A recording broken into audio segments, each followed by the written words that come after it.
ওম শান্তি। আজ 26শে জুন 2024 প্রাত মুরলি। বাবাজ বলেছেন, মিষ্টি বাচ্চারা, সর্বদা এই নেশায় থাকো। আমাদের পদমাপদম ভাগ্য যে আমরা পতিত পাবন বাবার সন্তান হয়েছি।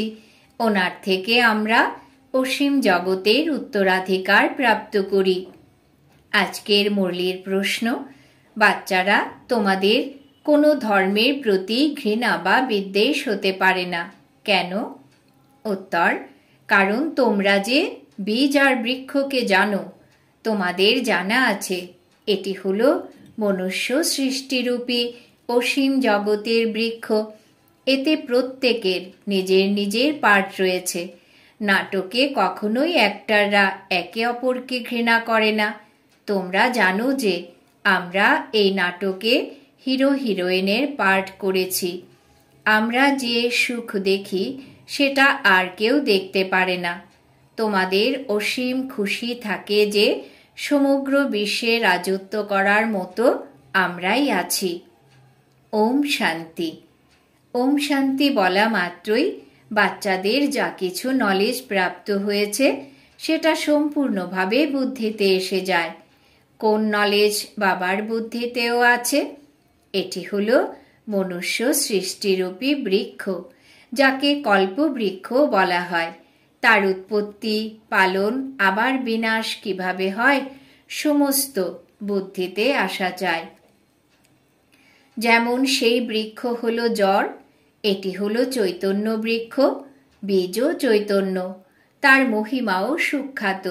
তিনি হলেন সত্য চৈতন্য, অর্থাৎ বৃক্ষের আদি মধ্য অন্তের রহস্য বোঝাচ্ছেন। কেউ তার অকুপেশন কি তা জানে না। প্রজাপিতা ব্রহ্মার অকুপেশনও তো জানা চাই। ব্রহ্মাকে কেউ স্মরণ করে না, জানেই না। আজমেরে ব্রহ্মার মন্দির আছে, ত্রিমূর্তি চিত্রও ছাপানো হয়। ওতে ব্রহ্মা বিষ্ণু শঙ্কর আছে। ব্রহ্মা দেবতায় নম বলা হয়। বাচ্চারা, তোমরা এখন জানো যে এই সময় ব্রহ্মাকে দেবতা বলা যায় না। যখন সম্পূর্ণ হবে তখন দেবতা বলা যায়। সম্পূর্ণ হয়ে চলে যান সূক্ষ্মলোকে। বাবা বলেন, তোমাদের বাবার নাম কি? কাকে জিজ্ঞাসা করেন? আত্মাকে। আত্মা বলে, আমার বাবা। যাদের জানা নেই যে কে বলেছে, সে তো জিজ্ঞাসা করতে পারে না। এখন তো বাচ্চারা বুঝে গেছে যে প্রথম থেকেই সকলেরই দুইজন পিতা রয়েছেন। জ্ঞান তো একজন বাবাই দেন। এখন তোমরা অর্থাৎ বাচ্চারা বুঝতে পারো এটি হলো শিব বাবার রথ। বাবা এই রথের দ্বারা আমাদের জ্ঞান শোনান। এক তো এ হলো শারীরিক ব্রহ্মা বাবার রথ, দ্বিতীয়ত আবার আত্মাদের বাবার অর্থাৎ শিব বাবারও রথ। সেই আত্মাদের পিতার মহিমার সুখ্যাতি আছে সুখের সাগর, শান্তির সাগর। প্রথমে তো এটা বুদ্ধিতে থাকবে, ইনি হলেন অসীম জগতের পিতা, যার কাছ থেকে অসীম জগতের উত্তরাধিকারের প্রাপ্তি হয়। পবিত্র দুনিয়ার মালিক হই। নিরাকারকে ডাকা হয় পতিত পাবন এসো। আত্মাকে ডাকে। যখন পবিত্র আত্মা থাকে তখন ডাকে না। পতিত হলে তবে ডাকে। এখন তোমরা অর্থাৎ আত্মারা জানো সেই পতিত পাবন বাবা এই দেহে এসেছেন। এটা ভুলো না যে আমরা ওনার হয়েছি। এটা শুধু সৌভাগ্য নয়, লক্ষ কোটি গুণ সৌভাগ্যের ব্যাপার। তবে এই বাবাকে ভুলব কেন? এই সময় বাবা এসেছেন, এটি হলো নতুন কথা। প্রতি বছর শিব জয়ন্তীও পালন করা হয়, তাই অবশ্যই তিনি একবারই আসেন। লক্ষ্মীনারায়ণ সত্যযুগে ছিল, এই সময় নেই। তাই বুঝতে হবে ওনারা হয়তো পুনর্জন্ম নিয়েছেন। 16 কলা থেকে 12-14 কলায় এসে পড়েছে। এটা তোমরা ব্যতীত আর কেউ জানে না। সত্যযুগ বলা হয় নতুন দুনিয়াকে। সেখানে সব কিছু নতুন আর নতুন। দেবতা ধর্ম নামও মহিমান্বিত হয়।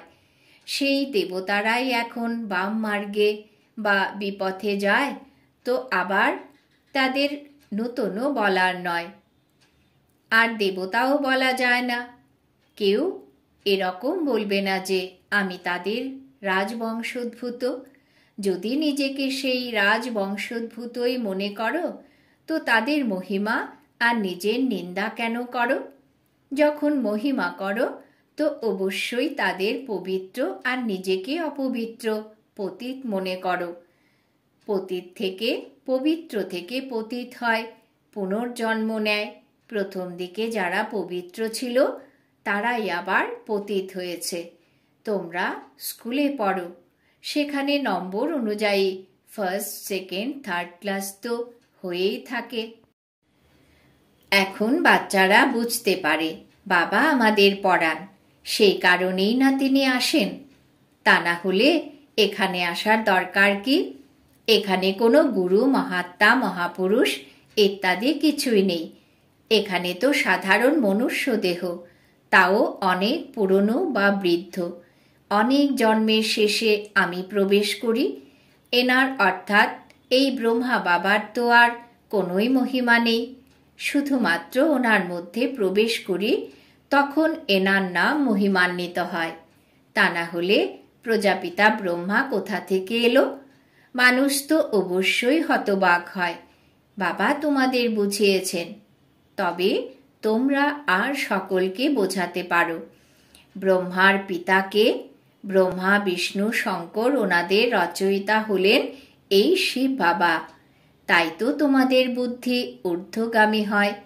পরম পিতা পরমাত্মা, যিনি পরম ধামে থাকেন, তার রচনা, এই রচনা তার।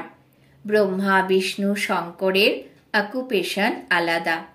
কেউ নিজেদের মধ্যে ৩-৪ জন একসাথে থাকলে সকলের অকুপেশন যার যার নিজস্ব হয়, প্রত্যেকের নিজের নিজের পার্ট হয়।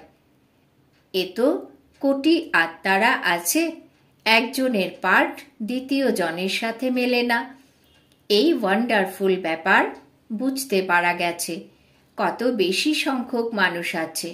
শেষ সময় যে সকলে ফিরে যাবে পরমধাম গৃহে, আবার চক্র রিপিট হবে। বাবা এইসব কথা বিভিন্নভাবে বোঝাতে থাকেন। নতুন ব্যাপার না। বলেন কল্প পূর্বেও বোঝানো হয়েছিল। খুব লাভলি বাবা। এরকম বাবাকে তো খুবই ভালোবাসার সাথে স্মরণ করা উচিত।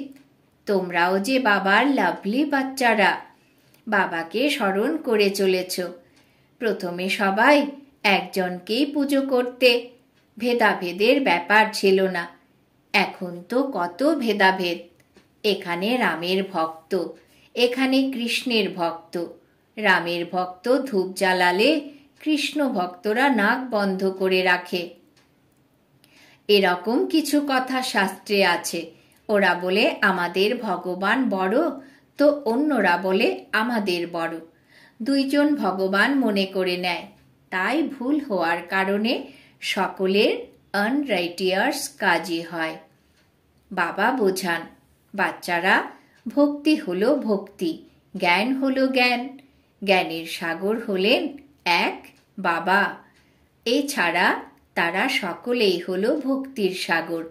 জ্ঞানের দ্বারা সদ্গতি হয়। বাচ্চারা, তোমরা এখন জ্ঞানবান হয়েছ।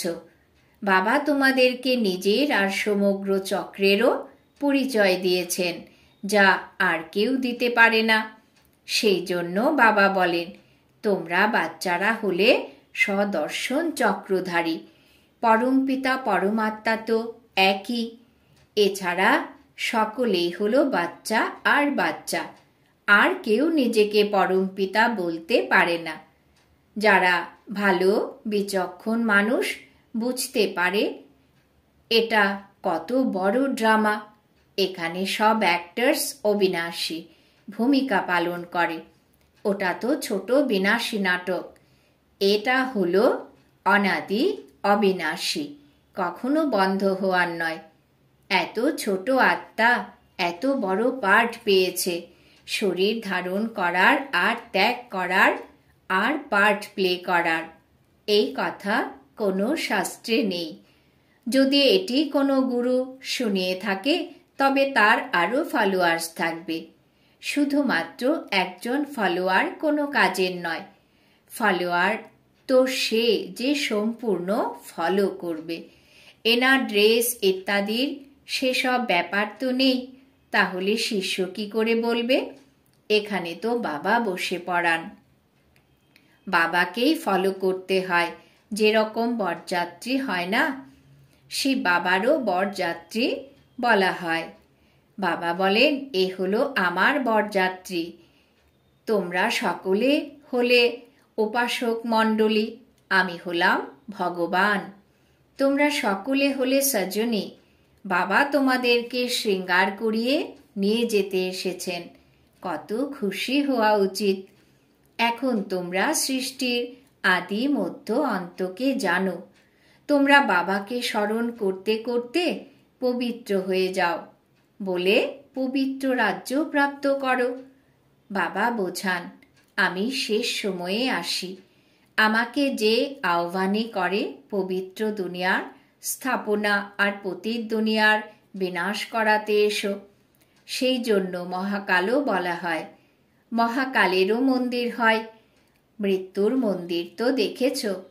শিবকে কাল বা মৃত্যু তো বলে, আহ্বান করে, এসে পবিত্র করো, আত্মাদের নিয়ে যান। অসীম জগতের বাবা কত বড় সংখ্যক আত্মাদের নিয়ে যেতে আসেন। কাল কাল মহাকাল সব আত্মাদেরকে পবিত্র সুগন্ধি ফুল করে তুলে ফিরিয়ে নিয়ে যান। সুগন্ধি ফুল হয়ে গেলে আবার বাবাও কোলে তুলে নিয়ে যান। যদি পবিত্র না হও তবে শাস্তি পেতে হবে। পার্থক্য তো আছে। পাপ থেকে গেলে শাস্তি পেতে হবে, পদও সেরকম প্রাপ্ত হবে। সেই জন্য বাবা বোঝান, মিষ্টি বাচ্চারা খুবই মধুর হও। সকলেরই কৃষ্ণকে মধুর লাগে। কত প্রেমপূর্বক কৃষ্ণকে দোলায়। ধ্যানে কৃষ্ণকে ছোট দেখে তাড়াতাড়ি কোলে তুলে নিয়ে ভালোবাসায় ভরিয়ে তোলে। বৈকুণ্ঠে চলে যায়। সেখানে কৃষ্ণকে চৈতন্য রূপে দেখে। বাচ্চারা, তোমরা এখন জানো যে সত্যি বৈকুণ্ঠ আসতে চলেছে। আমরা ভবিষ্যতে এরকম হব। শ্রীকৃষ্ণকে কলঙ্কিত করে। এসব হলো ভুল। তোমাদের অর্থাৎ বাচ্চাদের প্রথমে নেশা তুঙ্গে ওঠা চাই। শুরুতে অনেক সাক্ষাৎকার হয়েছিল, আবার শেষে অনেক হবে। জ্ঞান হলো কত রমণীয়, কত মনোরম, কত খুশি থাকে। ভক্তিতে তো কোনোই খুশি থাকে না। যারা ভক্তি করে তাদের কি আর এটা জানা আছে যে জ্ঞানে কত সুখ? তুলনা করতে পারে না। তোমাদের অর্থাৎ বাচ্চাদের প্রথমে এই নেশা চড়া চাই। বাবা ব্যতীত এই জ্ঞান কোনো মুনি ঋষি ইত্যাদি দিতে পারে না। লৌকিক গুরু তো কাউকেই মুক্তি, জীবন মুক্তির পথ বলতে পারে না। তোমরা মনে করো কোনো মানুষই গুরু হতে পারে না যে বলবে, হে আত্মারা, বাচ্চারা, আমি তোমাদের বোঝাচ্ছি। বাবার তো বাচ্চারা বাচ্চারা বলাই অভ্যাস। জানেন যে এই হলো আমার রচনা। এটি বাবাও বলেন, আমি হলাম সকলের রচয়িতা। তোমরা সকলে পরস্পর ভাই ভাই হও। ওদের পাঠ প্রাপ্ত হয়েছে। কিভাবে প্রাপ্ত হয়েছে সেটা বসে বোঝান। আত্মাতেই সমস্ত পাঠ ভরা হয়ে আছে। যে মানুষই আসুক 84 জন্মের মধ্যে একরকম ফিচার্স পেতে পারে না। কিছু কিছু চেঞ্জ অবশ্যই হয়ে থাকে। তত্ত্ব শত রজ তম হতে থাকে। প্রত্যেক জন্মের ফিচার্সের একটার সাথে দ্বিতীয়টার সাদৃশ্য থাকে না। এটাও বোঝার মতো ব্যাপার। বাবা রোজ বোঝাতে থাকেন, মিষ্টি বাচ্চারা, বাবার উপরে কোনো সংশয় এনো না। সংশয় আর নিশ্চয় দুটি শব্দ রয়েছে। বাবা মানে বাবা, এতে তো সংশয় হতে পারে না। বাচ্চা বলতে পারে না যে আমি বাবাকে স্মরণ করতে পারি না। তোমরা বারংবার বলো যোগ লাগে না। যোগ শব্দটি ঠিক নয়। তোমরা তো হলে রাজ ঋষি। ঋষি শব্দটি পবিত্রতার। তোমরা রাজ ঋষি হলে তো অবশ্যই পবিত্র হবে। অল্প কথায় ফেল করলে তো আবার রাজ্য প্রাপ্ত করতে পারবে না। প্রজার পদ হবে, কত লোকসান হয়ে যাবে। নম্বর অনুযায়ী পদ হয়। একজনের পদ দ্বিতীয় জনের সাথে একরকম হবে না। এটা হলো অসীম জগতের পূর্ব নির্ধারিত ড্রামা। বাবা ব্যতীত কেউ বোঝাতে পারে না। বাচ্চারা, তাই তোমরা কত খুশি হও। যেরকম বাবার বুদ্ধিতে সমগ্র জ্ঞান আছে, সেরকম তোমাদের বুদ্ধিতেও আছে। বীজ আর বৃক্ষকে বুঝতে হবে। মনুষ্য সৃষ্টির বৃক্ষ এর সাথে ব্যানিয়ান ট্রির উদাহরণ হলো একদম অ্যাকুরেট। বুদ্ধিতেও বলে আমাদের আদি সনাতন দেবী দেবতা ধর্মের যে প্রধান স্তম্ভটি ছিল সেটা প্রায় লুপ্ত হয়ে গেছে। এছাড়া সব ধর্মের শাখা প্রশাখা ইত্যাদি সব উপস্থিত হয়েছে। ড্রামা অনুসারে এই সব হতেই হবে, এতে ঘৃণা আসার কথা নয়। নাটকে কি কখনো অ্যাক্টরদের প্রতি ঘৃণা আসে? বাবা বলেন তোমরা পতিত হয়ে গেছো, আবার পবিত্র হতে হবে। তোমরা যত সুখ দেখো আর কেউ দেখে না। তোমরা হলে হিরো হিরোইন, সমগ্র বিশ্বের রাজ্য পেতে চলেছ। অপার খুশি হওয়া উচিত। ভগবান পড়াচ্ছেন, কত রেগুলার পড়া উচিত, এত খুশি হওয়া উচিত। অসীম জগতের পিতা আমাদের পড়াচ্ছেন, রাজযোগও বাবাই শেখাচ্ছেন। আত্মাই ধারণ করে। বাবা তার পাঠ করতে একবারই আসেন। আত্মাই এক শরীর ত্যাগ করে দ্বিতীয় ধারণ করে পাঠ করে। আত্মাদের বাবা পড়ান, দেবতাদের পড়াবেন না। সেখানে তো দেবতারাই পড়াবে। সঙ্গম যুগে বাবাই পাঠ পড়ান পুরুষোত্তম করার জন্য। তোমরাই পড়াশোনা করো। এই সঙ্গম যুগ হলো একটাই, যখন তোমরা পুরুষোত্তম হয়ে উঠছ। সত্য করে তোলার, সত্য যুগের স্থাপনা করার একজনই হলেন সত্য বাবা। আচ্ছা, মিষ্টি মিষ্টি হারানিধি বাচ্চাদের প্রতি মাতা পিতা বাপদাদার স্মরণের স্নেহ সুমন আর সুপ্রভাত। আত্মাদের পিতা ওনার আত্মারূপী সন্তানদেরকে জানাচ্ছেন নমস্কার। আমরা আত্মারূপী বাচ্চারা আমাদের মাতা পিতা বাপদাদাকে জানাই স্মরণের স্নেহ সুমন, সুপ্রভাত, নমস্কার। ধারণার জন্যে মুখ্য সার। 1 নম্বর, সঙ্গম যুগে ডাইরেক্ট পড়াশোনা করে জ্ঞানবান আস্তিক হতে হবে আর অন্যদেরও বানাতে হবে। কখনোই বাবা বা পড়াশোনার প্রতি সংশয় আনবে না। 2 নম্বর, বাবার সমান লাভলি হতে হবে। ভগবান আমাদের শৃঙ্গার করছেন, এই খুশিতে থাকা উচিত। কোনো অ্যাক্টরের প্রতি ঘৃণা বা বিদ্বেষ করতে নেই। প্রত্যেকেরই এই ড্রামায় অ্যাকুরেট পার্ট রয়েছে। বরদান, সেবার প্রবৃত্তিতে থেকে মাঝে মাঝেই একান্তবাসী হওয়া, অন্তর্মুখী ভব। সেবার প্রবৃত্তিতে থেকে মাঝে মাঝেই একান্তবাসী হওয়া, অন্তর্মুখী ভব। ব্যাখ্যা, সাইলেন্সের শক্তি প্রয়োগ করার জন্য অন্তর্মুখী আর একান্তবাসী হওয়া প্রয়োজন। কিছু বাচ্চা বলে অন্তর্মুখী স্থিতির অনুভব করার বা একান্তবাসী হওয়ার জন্য সময় নেই, কেননা সেবার প্রবৃত্তি, বাণীর শক্তির প্রবৃত্তি অনেক বৃদ্ধি হয়ে গেছে। তাহলে এর জন্য টানা আধ ঘন্টা বা 1 ঘন্টা সময় বের করার পরিবর্তে মাঝে মাঝে একটু করে সময় বের করো, তাহলেই শক্তিশালী স্থিতি তৈরি হয়ে যাবে। স্লোগান: ব্রাহ্মণ জীবনে যুদ্ধ করার পরিবর্তে আনন্দে থাকো, তো কঠিন জিনিসও সহজ হয়ে যাবে। ব্রাহ্মণ জীবনে যুদ্ধ করার পরিবর্তে আনন্দে থাকো, তো কঠিন জিনিসও সহজ হয়ে যাবে।